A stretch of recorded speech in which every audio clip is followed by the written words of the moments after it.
Elsa, bonjour. Elle a dit non.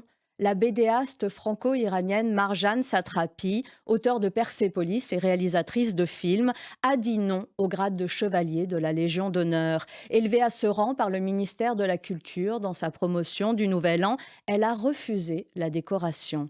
Non qu'elle ne goûte à la reconnaissance qui lui est manifestée par sa seconde patrie, bien au contraire. Si elle refuse les insignes, c'est pour donner à voir par ce petit coup d'éclat une paresse française qu'elle ne sait comment dénoncer autrement.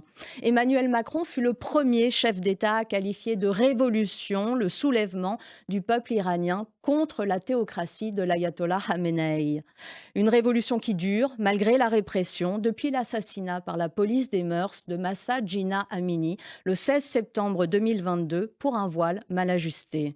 On aurait pu s'attendre au soutien total de la France envers les opposants au régime criminel des mollahs, assorti d'une politique redoutable envers les proches du régime. Pourtant, la France et l'Europe n'empêchent pas les enfants des oligarques iraniens de venir dépenser leur argent à Paris ou sur la Côte d'Azur. Dans le même temps, le processus de naturalisation d'opposants iraniens n'a jamais été si lent.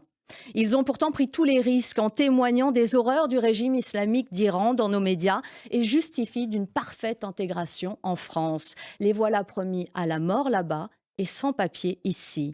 Désespérément lente, malgré l'urgence, l'administration française leur fait courir un grave danger. En refusant cette Légion d'honneur, Marjane Satrapi veut dire à l'État de prendre le temps et le courage de protéger ses compatriotes iraniens menacés sur notre sol, plutôt que de le perdre en remise de décoration.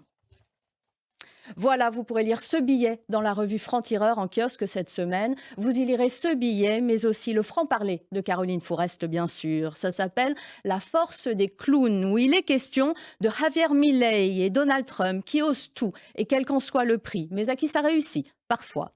Hamas sadique jusqu'au bout, le groupe islamique a orchestré de manière sordide et vicieuse la libération des 3 premiers otages retenus par lui depuis les pogroms qu'il a perpétrés le 7 octobre 2023 en Israël, une première libération racontée dans nos pages par Simone Rodan.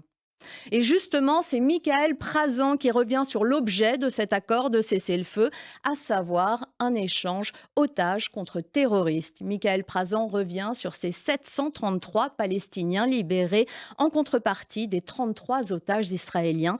Beaucoup sont des auteurs d'attentats sanglants. Otage le supplice, c'est notre une cette semaine et c'est Kfir Bibas qui l'illustre. 33 otages doivent être libérés, dont lui, mais le Hamas, cruel jusqu'au bout, ne dit pas qui est vivant et qui ne l'est pas. Concours de Musk, c'est un papier signé Benjamin Cyr et qui nous raconte un président du Rassemblement national prêt à tout pour s'attirer les faveurs d'Elon Musk et plus encore de ses milliards. Et non censure et dents dures, c'est un papier de Jérémy Seban et c'est des socialistes d'Olivier Faure dont on parle et de LFI que le chef du PS a énervé en refusant de voter la censure. Les conséquences, elles arrivent, mais attention, Faure ne s'émancipe qu'à moitié, vous verrez. Et LFI, la France insoumise, ne désarme pas le parti qui a fait de l'importation du conflit Israël-Hamas son sujet quotidien, refuse de prôner l'apaisement malgré l'accord de cessez-le-feu, bien au contraire, et c'est Nora Bussini qui nous le raconte. Voilà, le portrait qui fâchera Aurélien Bélanger cette semaine. Honoré de baltringue, il fut sarkozyste, welbeckien, il est désormais woke et surtout, anti-Charlie, s'en prenant violemment à la gauche républicaine et laïque. Tout un poème assez mauvais, il faut bien le dire.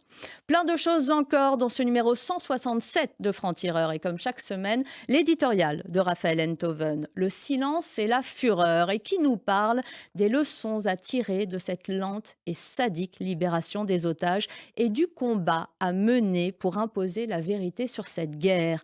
La vérité sur les mots pour la qualifier, la vérité sur ceux que l'on libère en échange d'otages innocents, la vérité envers et contre tout, car la vérité doit s'imposer pour que la grande histoire, celle que l'on écrit avec un H majuscule, ne finisse pas par être un grossier mensonge. Voilà, la rédaction ne faiblit pas dans son soutien à Boualem Sansal, évidemment, soutien que nous affichons comme chaque semaine désormais en une du journal, où l'on tient le compte de ces jours de détention pour délit d'opinion Une honte, ça faisait 67 jours hier. La raison est un combat, c'est le nôtre, à Franc-Tireur, combattre toutes les formes d'extrémisme aussi. Lisez-nous, rejoignez ce combat et la lutte pour que la nuance survive dans un monde qui n'a de cesse de se radicaliser. Belle journée à tous.